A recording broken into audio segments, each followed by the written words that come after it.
मंडळी, भारतात क्रिकेट, बॉलिवूड आणि राजकारण या तीन विषयांवरच्या चर्चा कधी थांबतच नाही. या तीन क्षेत्रात छोटीशी जरी घडामोड घडली की ती दुसऱ्या दिवशी देशभर चर्चेत असते. काल परवाच राष्ट्रवादी काँग्रेसच्या खासदार सुप्रिया सुळे यांची कन्या रेवती सुळे आणि नागपूरचे उद्योगपती तसेच भाजपचे विधान परिषद आमदार अरुण लखानी यांचे सुपुत्र सारंग लखानी यांचा विवाह सोहळा पार पडला. या सोहळ्याला देशातील राजकारण, उद्योग विश्व आणि मनोरंजन क्षेत्रातील मोठमोठ्या मान्यवरांनी सदिच्छा भेटी दिल्या. 2-3 दिवस सर्व माध्यमांवर तसंच सोशल मीडियावर या विवाह सोहळ्याविषयी जोरदार चर्चा रंगल्या होत्या. या सगळ्यात एक नवीन चेहरा मात्र सध्या जास्त चर्चेचा विषय ठरतोय. सोनेरी रंगाची भरजरी साडी नेसलेली एक युवती पार्थ पवार आणि सुनेत्रा वहिनींच्या सोबत विवाहस्थळी दाखल झाली आणि तिथूनच वेगवेगळ्या चर्चांना उधाण आलं. तुम्ही सुद्धा तिचा फोटो किंवा व्हिडिओ सध्या सोशल मीडियावर पाहिलाच असेल. तर ही तरुणी नेमकं कोण होती, तिचा आणि पवार कुटुंबियांचा नेमकं काय संबंध आहे, हे सगळं सविस्तर जाणून घेणार आहोत आजच्या या व्हिडिओच्या माध्यमातून. नमस्कार, मी ऋतुजा आणि तुम्हाला तर माहिती आहे आपला विषय स्वारी आहे. मंडळी, मुंबईतील बीकेसी परिसरात पंचतारांकित हॉटेलमध्ये हा विवाह सोहळा मोठ्या थाटामाटात पार पडला.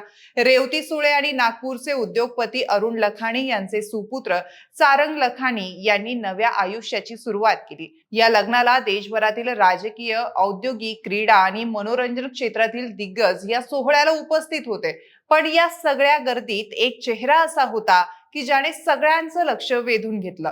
सोशल मीडियावर अचानक एकच प्रश्न विचारला जाऊ लागला, या लग्नात उपमुख्यमंत्री सुनेत्रा पवार यांच्या अगदी मागे आणि पार्थ पवार यांच्या शेजारी चालताना दिसणाऱ्या युवतीचे फोटो आणि व्हिडिओ तिथे उपस्थित पत्रकारांनी मोठ्या प्रमाणावर कॅमेऱ्यात कैद केले. तेव्हापासून त्यांचा तो व्हिडिओ खूप जास्त प्रमाणात व्हायरल झाला आणि सगळीकडे एकच चर्चा सुरू झाली की ही युवती नेमकं कोण आहे. तर मंडळी, ही तरुणी आहे कायनाथ धार. कायनाथ धार यापूर्वी देखील अनेक वेळा पार्थ पवार यांच्या सोबत दिसल्या होत्या. या अगोदर काही दिवसांपूर्वी उज्जैनच्या महाकालेश्वर मंदिरातील पार्थ पवारांचा एक व्हिडिओ व्हायरल झाला होता. त्यात पार्थ पवार आणि कायनाथ धार हे दोघेही गर्भगृहात अगदी जवळ बसून पूजा करताना दिसले.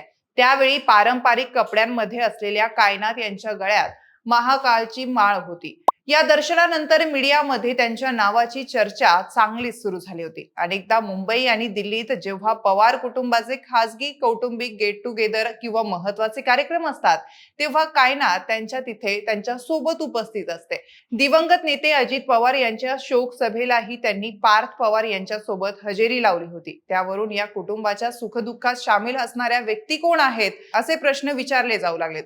कायनाथ पवार कुटुंबाच्या किती जवळच्या आहेत याचा अंदाज या सगळ्या गोष्टींवरून येतो. सुनेत्रा पवार जेव्हा कधी काश्मीर दौऱ्यावर जातात तेव्हा त्या हॉटेलमध्ये न राहता कायनाथ यांच्या काश्मीर मधील निवासस्थानातच मुक्काम करतात. तर मंडळी, कायनाथ धार या मूळच्या काश्मीरच्या असून सध्या नवी दिल्लीत वास्तव्यात आहे. कायनाथ धार यांनी त्यांचं शिक्षण दिल्ली येथून पूर्ण केलंय आणि आता त्या एक व्यावसायिक असून दिल्लीतील कॉर्पोरेट आणि सोशल वर्तुळात त्या सक्रिय असतात. फॅशन, डिझायनिंग आणि ट्रॅव्हल्सशी संबंधित क्षेत्रामध्ये त्यांचं चांगलं काम आहे असं बोललं जातं. कायनाथ धार यांचे सोशल मीडियावर विशेषतः इंस्टाग्राम अकाउंट आहे, परंतु त्यांनी ते प्रायव्हेट ठेवलंय. आजवर त्या प्रसिद्धी झोतात आल्या असल्या तरी त्यांनी आपलं वैयक्तिक आयुष्य आणि फोटो सर्व काही खुले केलेले नाहीत.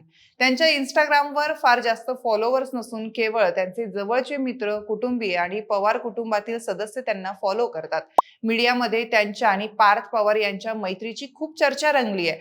तरी पवार कुटुंबाकडून किंवा स्वतः कायनाथ यांच्याकडून त्यांच्या वैयक्तिक आयुष्याबद्दल कोणतंही अधिकृत जाहीर वक्तव्य करण्यात आलेलं नाही.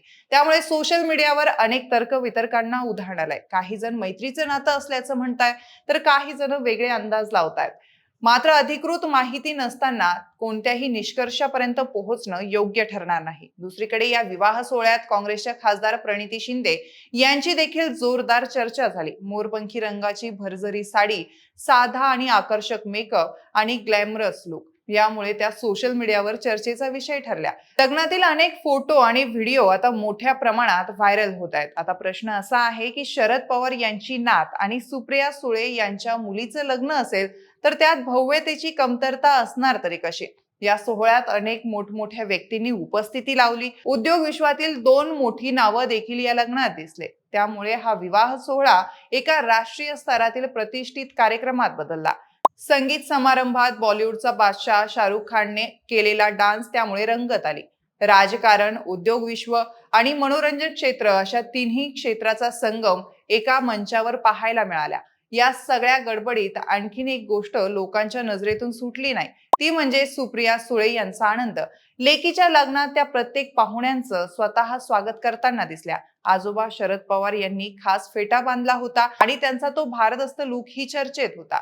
उपमुख्यमंत्री सुनेत्रा पवार आपल्या मुलांसोबत लग्नात सहभागी झाल्या होत्या. मात्र या सोहळ्यात एक खास व्यक्ती अनुपस्थित होती आणि ती व्यक्ती म्हणजे महाराष्ट्राचे दिवंगत नेते अजित पवार. अनेकांच्या मनात हा प्रश्न निर्माण झाला होता की रेवती सुळेच्या लग्नात मामा म्हणून अजित पवार असते तर चित्र काहीच वेगळं दिसलं असतं. या गैरहजेरीची चर्चा देखील सोशल मीडियावर रंगली. एकीकडे शाही लग्न, दुसरीकडे राजकीय दिग्गजांची उपस्थिती, त्यातच कायनातधार नेमकी कोण आहे असं सोशल मीडियावर चर्चांना उधाण आलंय. हा विवाह सोहळा कौटुंबिक कार्यक्रम राहिला नाही तर तो देशभर चर्चेचा विषय बनलाय. पण सध्या सर्वांना मोठा प्रश्न अजूनही कायम आहे. पार्थ पवार यांच्या सोबत वारंवार दिसणारी कायनातधार या नात्यामागचं खरं सत्य नेमकं कधी समोर येणार आहे? त्यांच्याबद्दल उपलब्ध असलेली सर्व माहिती आम्ही तुमच्यापर्यंत घेऊन आलो, पण आता उर्वरित प्रश्नांची उत्तरं येणाऱ्या काळात मिळतील की नाही याबद्दल तुम्हाला काय वाटतं ते आम्हाला कमेंट करून नक्की सांगा आणि विशेष भरीच्या YouTube चॅनलला सबस्क्राईब करायला विसरू नका. धन्यवाद.